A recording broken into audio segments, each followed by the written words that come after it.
Cristian, buenos días.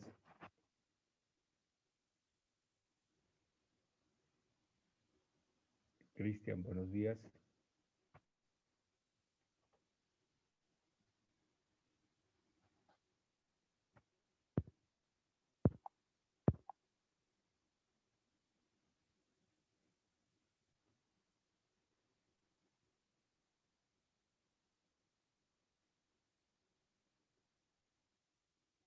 Cristian, buenos días.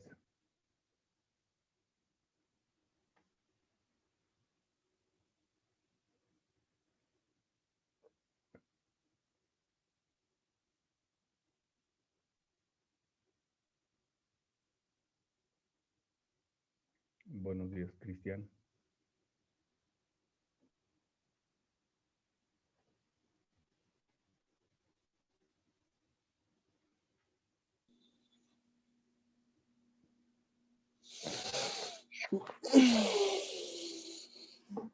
Buenos días, Cristian.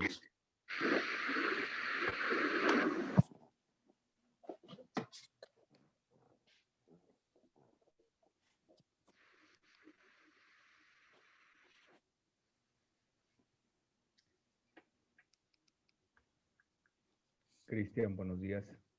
Buenos días, profe. Vamos a comenzar. Parece que cada día nos está pesando más la levantada, pero vamos a trabajar. No, sí, profe. ¿Verdad que sí? Sí. Bueno, no se preocupe. Vamos a iniciar. Lo último que estábamos viendo era lo del barroco, si mal no recuerdo. Ujú. Entonces, el barroco concluíamos con algunos autores en el campo de la pintura, en la música, en la arquitectura, en la escultura, y mencionábamos los nombres de los más importantes. Propiamente del barroco viene esta otra corriente literaria, corriente filosófica, corriente social, corriente cultural. El humanismo, es decir, el humanismo no solamente es visto desde el punto de vista literario, el humanismo también es visto desde todas las perspectivas que la sociedad de la época vivió. Cuando hablamos de literatura, bueno, pues tratamos de enfocarnos al campo literario, pero en sí la influencia del humanismo, bueno, pues es una influencia que tuvo en todos los campos de la vida, su influencia. Esta, bueno, pues no es esta precisamente la imagen más conocida. Como tal, esta es más bien como una réplica de un dibujo, pero hay una pintura donde viene esta imagen tratando de manifestar la presencia del hombre en todos los campos. Bueno, ¿qué es el humanismo propiamente? Dice, el humanismo, también conocido como humanismo renacentista, es una doctrina filosófica y cultural que surgió en Europa en el siglo XVI, antes del Renacimiento, movimiento al que se mantuvo muy vinculada, aunque el concepto general del humanismo es mucho más amplio, como yo le comenté ahorita. Es decir, el humanismo no solamente se reduce al campo de la literatura, el humanismo se extiende en el campo filosófico, en el campo teológico incluso. En el campo teológico hay una concepción muy, diríamos, renovada a como se tenía en la época medieval. Es una visión, pues no distinta, sino más bien complementaria. Recordemos que en la época medieval eh, le caracterizaba un teocentrismo, y a partir del Renacimiento hay un concepto propiamente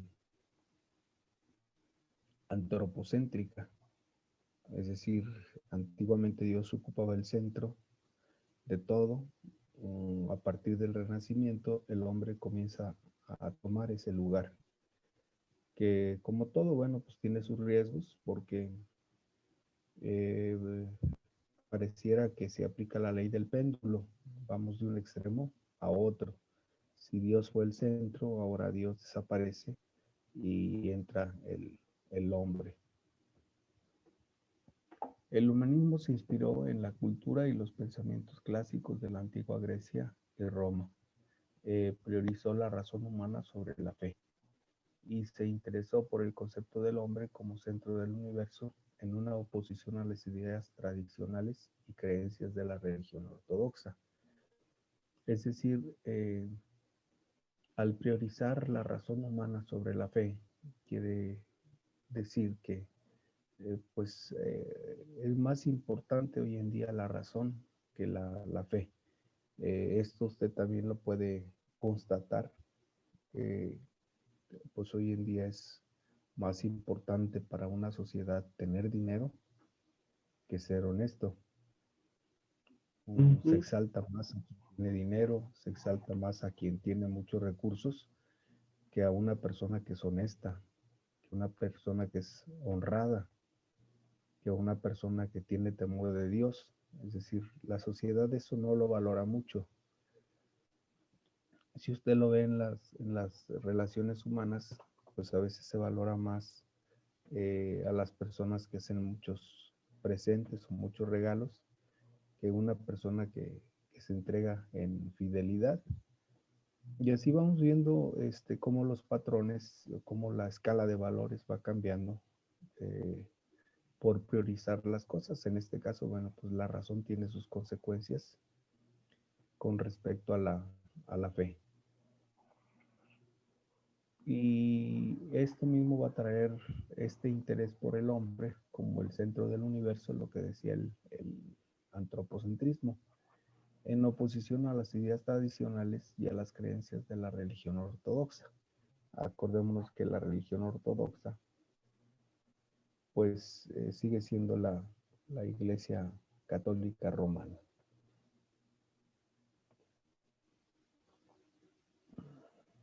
¿Dónde se originó? ¿Cuándo se originó? Bueno, el humanismo se originó en Italia durante el siglo XVI en las ciudades de Roma, Florencia y Venecia, con los poetas y pensadores Dante Alighieri, Francesco Petrarca, Giovanni Boccaccio, pero va a ser a partir de 1450 con la invasión de la imprenta que el humanismo alcanzó su apogeo debido a la difusión masiva de ideas. El intelectual italiano Giovanni Pico della Mirandola fue el primero en designar el término humanismo para designar al movimiento. Ahora, no solamente esto, perdón, no solamente esto va a traer cosas importantes en 1450, la imprenta, ya que la imprenta va a dar un espacio, va a promover el conocimiento de muchas cosas en esta época. Más tarde alcanzaron notariedad los filósofos Erasmo de Rotterdam, que fue durante mucho tiempo sirviente de Enrique VIII, Michel de Montaigne, y como más de otros dos célebres humanistas europeos en la historia, o como los más grandes humanistas en la historia.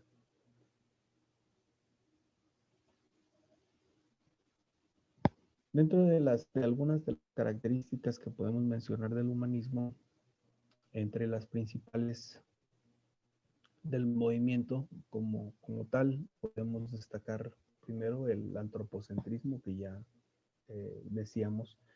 El antropocentrismo significa que el hombre es centro de toda la realidad, que consiste en la idea del ser humano como el centro de todas las cosas, en oposición al pensamiento teológico de la Edad Media en la que Dios era el centro de la vida. La figura del Dios creador seguía siendo relevante. dado que cumplía un rol fundamental en la concepción del universo. Es decir, ya los mismos filósofos decían, pues Dios es creador, pero Dios no es el que viene a sostener la vida humana. Quien sostiene la vida humana somos nosotros. Nosotros somos los que estamos transformando, no es Dios. Y efectivamente, bueno, pues hay una concepción todavía sana, donde Dios es creador y el hombre es el continuador de esta creación. Hasta ahí las cosas iban bien, porque de lo contrario, entonces hacemos que el hombre se vuelva atenido a Dios, como mucha de la gente tenía ese concepto en la época medieval, cuando decían, bueno, aquí me quedo, pero si Dios quiere que coma, bueno, pues ya habrá gente que me traiga comida. Entonces era una concepción muy pobre, porque bueno, pues Dios no va a venir a hacer lo que le corresponde al hombre. Entonces Ujú. hasta aquí mandé. No, nada. Entonces hasta aquí mantenemos una concepción sana y correcta de lo que es la participación divina en la vida del ser humano. Por ello, el uso de la razón sobre la fe se consideraba la inteligencia humana como el valor supremo para justificar la existencia. Esto, bueno, pues todavía sigue mm, teniendo vigencia. Es decir, ¿quién es inteligente? Bueno, pues el hombre que logra muchas cosas y sobre todo que logra sobreponerse a la vida de los demás. Por eso le decía que seguimos exaltando nosotros la gente que tiene mucho dinero, la gente que tiene muchos títulos, la gente que tiene muchos conocimientos, la sobreponemos sobre la que no los tiene, aunque sean personas honestas, honradas. Y esto porque el valor supremo para un ser humano es el que sobresalga, máximo en Occidente. Esto lo puede constatar. En Occidente, el deportista, el atleta, el que supera marcas, pues se exalta más sobre el resto de los deportistas. Y se deja a un lado el esfuerzo, la constancia, la dedicación, la buena fe, todo eso muchas veces se deja a un lado. La difusión del conocimiento y la educación permitieron que la población se empodere y deje de ser ignorante. Durante la Edad Media, solo el clero y la nobleza tenían acceso al conocimiento. El interés por la filosofía y las ideas clásicas se retoman. Las ideas de la antigua Grecia y Roma, cuyas costumbres habían sido abandonadas durante la Edad Media. El rechazo a los principios y a las tradiciones de la Edad Media llevó al movimiento a mantener un énfasis por separar la iglesia del desempeño del Estado. Esto aquí en México, bueno, pues se hizo hasta el siglo XX, con la separación de la iglesia y el Estado. Y ya en Europa no, pues en Europa desde el Renacimiento se hizo esta separación, es decir, el clero a lo suyo y el pueblo, el gobierno a lo suyo. Por eso se despertó en Europa un anticlericalismo. Este anticlericalismo era propiamente pues hacer a un lado la labor de la iglesia como protagonista de la vida humana, al grado que le voy a poner un ejemplo. Aquí en México, por ejemplo, si usted hace una fiesta, generalmente, bueno, pues si invita a un representante de la iglesia, sobre todo católica, bueno, pues siempre le dan el lugar que la gente acostumbra darle, un lugar especial. Y si llega tarde, bueno, pues lo esperan hasta que llegue. O en un partido, por ejemplo, una competencia que va a haber una misa, bueno, pues la gente espera hasta que llegue. En Europa no, la gente tiene otras costumbres, es decir, no llegó, bueno, pues vamos a seguir con la fiesta. Y si llega, bueno, y si no llega, pues no pasa nada. O si no ha llegado y es hora de comer, vamos a comer. Y si llega, bueno, pues hay que se sirvan. Es decir, es una costumbre muy diferente. Por eso esto trae consigo el rechazo a los principios y a las tradiciones de la Edad Media, llevando al movimiento a mantener un énfasis por la separación del desempeño del Estado. La idea de un individuo libre es característico en esta época, en oposición a la obediencia de la autoridad absoluta. Esta idea fue posible tras la incorporación de nuevos conocimientos y entendimiento de la razón. La gran difusión que obtuvo el movimiento se vio beneficiado primeramente por la invención de la imprenta, que permitió la difusión de artículos y de libros a nivel masivo.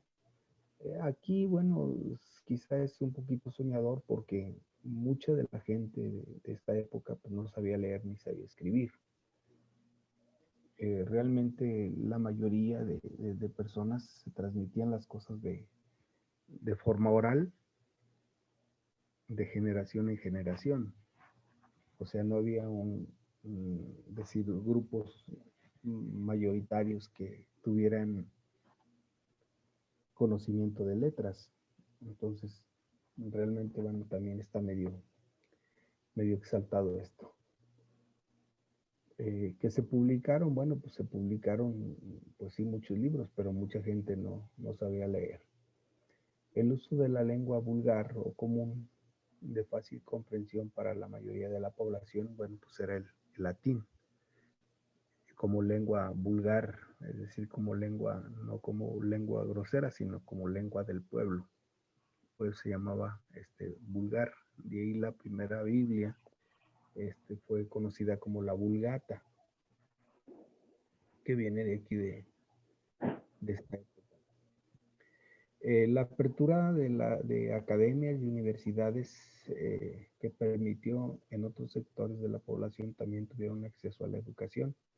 Bueno, no hay que olvidar que las grandes universidades surgen en un ambiente monacal, o sea, no se surgen en un espacio social racionalista, surgen en un ambiente religioso. Los primeros grandes pensadores, los primeros grandes hombres de ciencia, pues en realidad eran monjes, ya que ellos tenían tiempo, espacio y pues el recurso para prepararse. Por eso las grandes universidades surgen en los monasterios. Y esto mismo, bueno, pues se va a extender para la vida social. Cambridge, Oxford, Bolonia, Roma, la Pontificia y tantas grandes universidades importantes a nivel mundial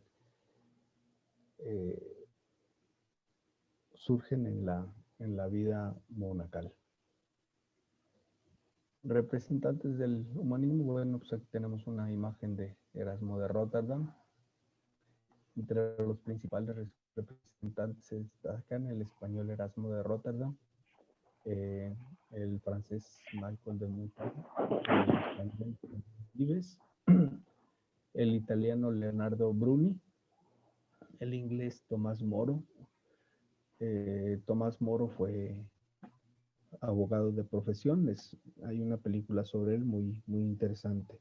Y libros, pues no se diga, de Tomás Moro, como un abogado recto, un abogado honesto que prefirió dejar el palacio por la vida y conducta del rey, que fue desaprobada por él. Se quedó hasta sin trabajo. El español Antonio de la Cala. El impacto que tuvo el humanismo, bueno, vamos a analizar un poquito esta foto. El impacto, bueno, pues la vida social propiamente como tal. Si se fija, pues hay una que otra mujer, pero hay mujeres ya participando dentro de esta vida social. De aquí se desprenden las fiestas de la gente noble en las grandes casonas. Algunos actos importantes que generó el humanismo fueron la restauración de varias disciplinas que fomentaban el conocimiento y que formaban parte de la antigüedad grecorromana. La revolución en la educación con la difusión de artículos y la apertura de universidades. La revalorización de la literatura y el arte, que resultó un gran aporte a la cultura. El movimiento humanista se desarrolló durante muchos años y convivió con otras doctrinas que se originaron durante su existencia. La Ilustración fue uno de los movimientos más importantes que surgieron en el siglo VII bajo la influencia del humanismo renacentista. Esta doctrina intelectual surgió en Francia y se apoyó en el concepto de la razón humana como base para explicar la existencia, para combatir la ignorancia y la superstición. Resultó de gran influencia en la Revolución Francesa. Bueno, pues propiamente con esto concluimos. No sé si tiene alguna duda. No, profe. Bueno, pues le agradezco y nos vemos la próxima sesión. Sí, profe, gracias. A usted. Buenos días.